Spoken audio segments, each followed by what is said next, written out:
바울은 오늘 본문에서 성령의 감동으로 고백합니다. 내가 복음을 부끄러워하지 아니하노니. 이 고백은 바울이 복음을 전함에 있어서 부끄러워하지 않는다는 의미가 아닙니다. 복음을 대단히 자랑스럽게 여긴다는 의미입니다. 왜 바울이 복음을 대단히 자랑스럽게 여기는 것일까요? 바울은 그 이유를 이렇게 본문에서 이어서 증거합니다. 이 복음은 모든 믿는 자에게 구원을 주시는 하나님의 능력이 됨이라. 바울은 죄인을 구원하는 복음의 위대한 가치를 깨달았기 때문에 복음을 매우 자랑스럽게 여기는 것입니다. 마틴 루터도 복음의 위대한 가치를 발견했기 때문에 종교개혁을 일으켰습니다. 그러면 바울과 루터가 자랑스럽게 여긴 복음의 위대한 가치가 무엇입니까? 주님은 오늘 우리가 선포하고 붙들어야 될 위대한 복음의 진리를 무엇으로 말씀하십니까?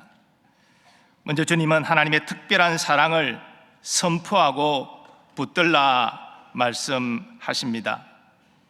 복음의 핵심은 하나님이 죄인을 사랑하신다는 것입니다. 왜 하나님께서 창세전에 우리를 하나님의 자녀로 예정하셨습니까? 왜 하나님께서 독생자를 이 땅에 보내실 것을 선지자들을 통하여 성경에 미리 약속하셨습니까? 왜 독생자를 이 땅에 사람으로 태어나게 하시고 율법 아래 거하게 하셨습니까? 왜 하나님께서 의로운 독생자를 십자가에서 세상 죄를 지고 아버지의 저주와 심판을 받아 죽게 하셨습니까? 죄인을 사랑하사 구원하려 하셨기 때문입니다. 그 사실을 증거하는 대표적인 말씀이 요한복음 3장 16절 말씀입니다. 하나님이 세상을 이처럼 사랑하사 독생자를 주셨으니 이는 그를 믿는 자마다 멸망하지 않고 영생을 얻게 하려 하심이라. 그럼 우리는 오늘 본문 16절에서 죄인들 향한 하나님의 특별한 사랑을 볼 수 있어야 합니다. 이 복음은 모든 믿는 자에게 구원을 주시는 하나님의 능력이 됨이라. 먼저는 유대인에게요 그리고 헬라인에게로다. 모든 믿는 자에게 구원을 주시는 하나님의 능력은 하나님의 특별한 사랑에서 나왔습니다. 그리고 죄인을 구원하는 그 특별한 사랑이 먼저 유대인에게 임했고 헬라인에게도 임하였다는 것입니다. 예수님은 제자들에게 인간관계에서 가장 큰 사랑을 이렇게 말씀하신 바 있습니다. 사람의 친구를 위하여 자기 목숨을 버리면 이보다 더 큰 사랑이 없나니. 여러분, 우리 친한 친구 있지만 그 친구 아무리 소중해도 그를 위하여 나의 목숨을 내어놓는 거 어려운 일입니다. 그래서 예수님은 친구를 위하여 목숨을 버리면 가장 큰 사랑이다 말씀하셨습니다. 그런데 하나님은 죄인을 위해서 다음과 같은 사랑을 베푸셨습니다. 우리가 아직 죄인 되었을 때에 그리스도께서 우리를 위하여 죽으심으로 하나님께서 우리에 대한 자기의 사랑을 확정하셨느니라. 죄인은 하나님의 원수입니다. 그런데 하나님께서 원수된 죄인을 구원하기 위하여 독생자를 희생하셨습니다. 예수님은 성부 하나님의 뜻에 순종해서 십자가에 못 박혀 죽으셨습니다. 예수님의 가장 큰 고통은 사실 육신적 고통이 아니라 영혼의 고통입니다. 영원한 사랑의 관계에 있던 성부께 버림받고 심판받는 그 고통, 그것은 영혼이 찢어지는 큰 고통입니다. 하지만 성부 하나님은 독생자의 고통을 외면하셨습니다. 독생자가 세상 죄를 지고 하나님의 공의의 심판을 받아 죽어야 죄인의 구원문이 열리기 때문입니다. 그것이 죄인을 향한 하나님의 특별한 사랑입니다. 우리가 하나님의 복음을 누리는 것은 복음에 나타난 이 하나님의 특별한 사랑을 깨닫고 감사 감격하는 데서 시작됩니다. 하나님은 우리가 죄인이요 하나님의 원수일 때에 우리의 구원을 위하여 독생자를 희생하시는 특별한 사랑을 베푸셨습니다. 여러분은 여러분의 머리로 그 놀라운 사랑을 이해할 수 있습니까? 이해할 수 없습니다. 우리는 그 놀라운 사랑을 입술로 표현할 수도 없고 갚을 수도 없습니다. 우리 이 특별한 하나님의 사랑을 깨달아야 됩니다. 그때 우리도 사도 바울처럼 복음을 대단히 자랑할 수 있습니다. 그리고 복음에 합당하게 살아갈 수 있습니다. 복음에 합당한 생활은 놀라운 나를 향한 하나님의 사랑을 알고 생명 다해 하나님을 사랑하고 이웃을 내 몸과 같이 사랑하는 것입니다. 하나님은 우리가 그리스도를 통해 나타난 이 하나님의 특별한 사랑을 깨달아 선포하고 붙들기를 간절히 소원하십니다. 두 번째로 주님은 예수님 희생의 은혜를 선포하고 붙들라 말씀하십니다. 죄인을 구원하는 하나님의 능력은 예수 그리스도의 희생을 통해 나타났습니다. 사도 바울은 그 사실을 자신이 그리스도로 말미암아 구원의 은혜를 입은 것으로 증거하였습니다.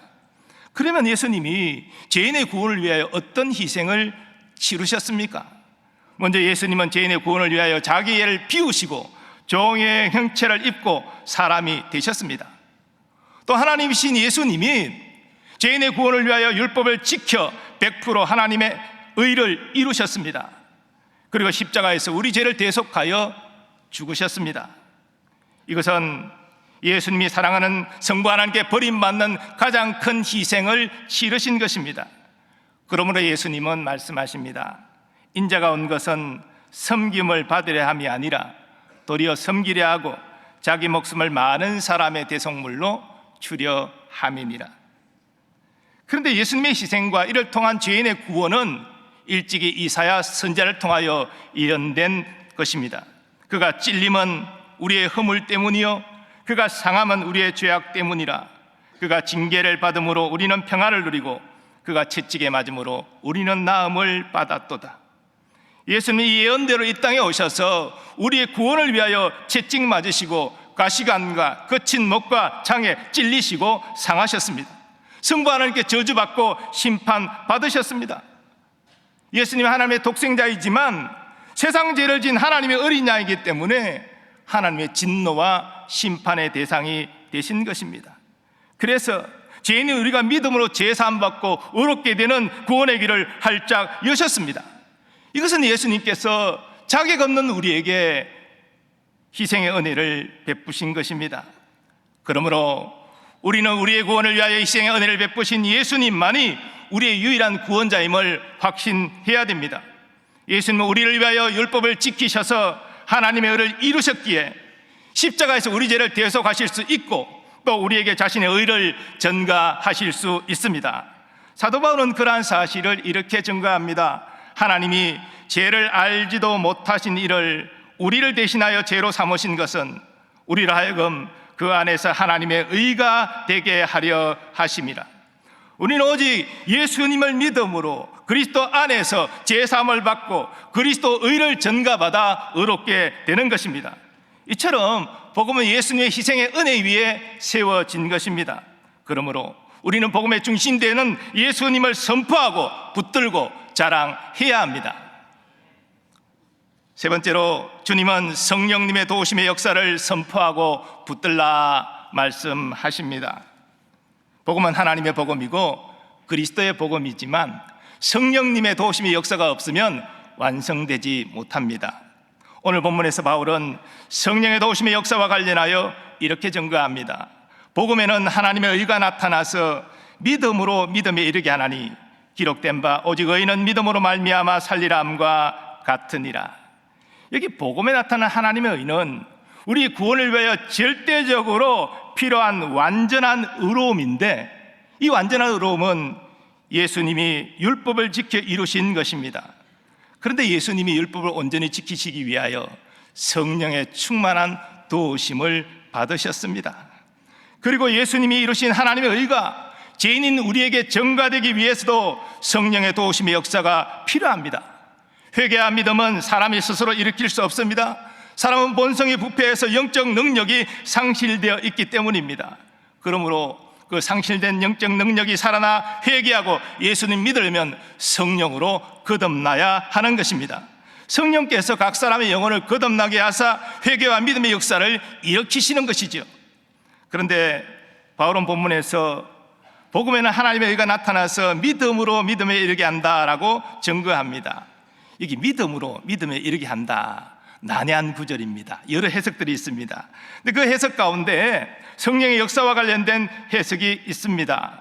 그것은 앞에 믿음은 구원에 이르는 믿음, 곧 예수님을 구주로 믿는 것을 의미합니다. 그리고 뒤에 믿음은 구원받은 자가 삶 가운데 믿음의 원리를 따라 살아가는 생활을 의미합니다. 이것은 바울이 받은 사명, 곧 모든 민족 중에서 믿어 순종하게 하는 것과 연결됩니다.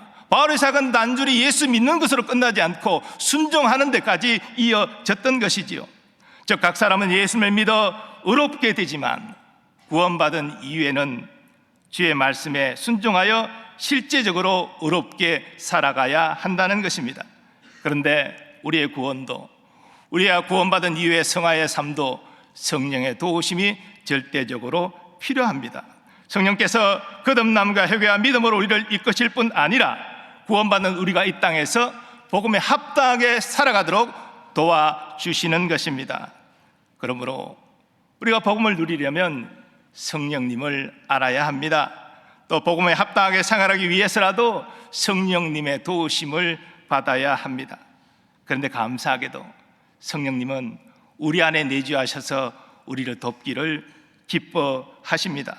성령님은 우리에게 구원의 확신을 주십니다. 우리가 잘못된 길을 가면 우리의 마음을 괴롭게 하셔서 회개케 하십니다.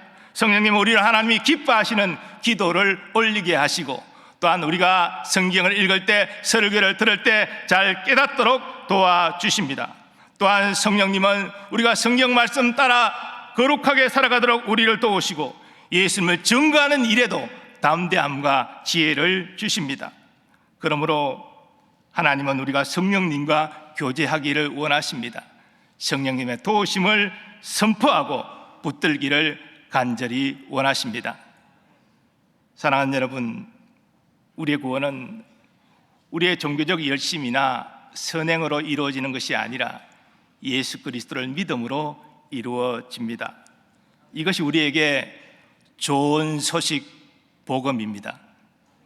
그런데 독생자 예수 그리스도의 믿음으로 우리가 구원받도록 성삼위 하나님이 역사하셨습니다. 하나님께서 나 같은 자에게 독생자를 희생하시는 특별한 사랑을 베풀어 주셨습니다. 또한 예수님이 성육신하셔서 나를 위하여 율법을 지키시고 의인으로서 불의한 자를 대신하여 십자가에서 죽으시는 희생의 은혜를 베풀어 주셨습니다. 그리고 성령께서 우리를 거듭나게 하시고 회개하여 예수님을 믿도록 역사하셨습니다. 그러므로 복음은 성부, 성자, 성령 삼위 하나님의 복음입니다. 성삼위 하나님이 나 같은 죄인을 구원하기 위하여 이런 사랑과 희생과 도우심을 베푸신 것은 참으로 놀라운 신비입니다. 그러므로 우리는 이 위대한 복음을 선포하고 붙들어야 합니다. 그런데요, 복음은 우리 구원에만 필요한 것이 아닙니다. 우리의 신앙생활, 이 땅의 삶에도 필요합니다. 우리는 구원받은 이후에도 하나님의 사랑이 필요합니다. 예수님의 보혈의 은혜가 필요합니다. 성령의 도우심의 역사가 필요합니다. 그러므로 우리의 삶 속에서 성삼위 하나님의 복음을 선포하고 붙드는 우리가 되기를 소망합니다. 복음의 능력을 사모하고 그 능력 안에 살기를 소망하기를 바랍니다.